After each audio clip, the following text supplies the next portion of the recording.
নিঝুম, জীবন এত ছোট হয় কেন বলতো?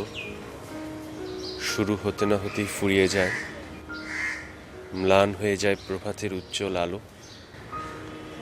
আমার জীবনটা দেখ, এই তো শুরু হলো মাত্র। ইউনিভার্সিটিতে তোকে দেখলাম, ঝমঝম করে কথা বলা মেয়েটার নাম নিঝুম। আমার দিকে চেয়েও দেখলি না, হঠাৎ একদিন আমাকে বললি, এই ছেলে, আমাকে তুমি ফলো করো কেন? আমি বললাম, তুমি এত সুন্দর, তোমার সাথে চলতে ভালো লাগে, তাই চলছি। ফলো করি না তো? ফলো তো করে গোয়েন্দারা, আমি তো প্রেমিক, গোয়েন্দা নই।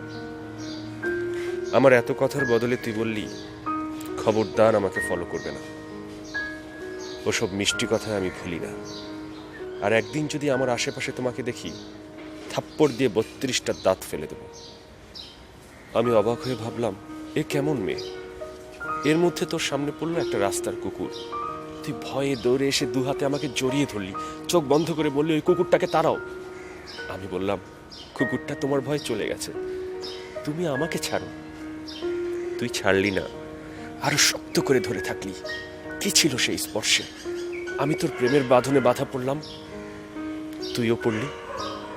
আমি বললাম, নিঝুম আমাকে ছাড়ো, লোকে দেখবে। তুই বললি, আমাকে বাসায় পৌঁছে দাও। আমার হাত ধরে থাকলি তুই। তারপর থেকে আমরা একে অপরের বাঁধনে বাধা পড়লাম। কিছুদিন আগে বিদেশ গিয়েছিলাম, তোর মনে আছে? এখানেও মাঝে মাঝে খুব মাথা ব্যথা করতো আমার। বিদেশে গিয়ে ভীষণ ব্যথা হলো, ডাক্তার বলল ব্রেন টিউমার, সময় শেষ, কোনো চিকিৎসাই সম্ভব না। ব্যথা কন্ট্রোলে রাখার ওষুধ দিল শুধু। হয়তো আজ অথবা কাল আমি তোকে ছেড়ে এই দুনিয়া ছেড়ে চলে যাব। ডাক্তারের ডেট তো তাই।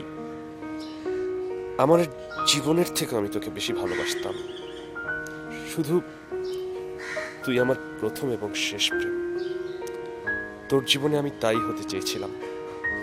প্রথম হয়েছি, শেষ হতে পারলাম না। জানি কাল তোর বিয়ে হয়েছে, তোর স্বামী তোকে খুব ভালোবাসবে, আমি জানি। কিন্তু তুই বিশ্বাস কর, আমার চেয়ে বেশি তোকে কেউ ভালোবাসবে না, বাসতে পারে না। ভীষণ কষ্ট হচ্ছে নিঝুম, আমার যাওয়ার সময় হয়ে গেছে। ওপারে তোর জন্য আমি অপেক্ষা করব, সেখানে কিন্তু তুই শুধু আমার, শুধুই আমার। আমাদের মাঝে আর কেউই থাকবে না। তোর আকাশ।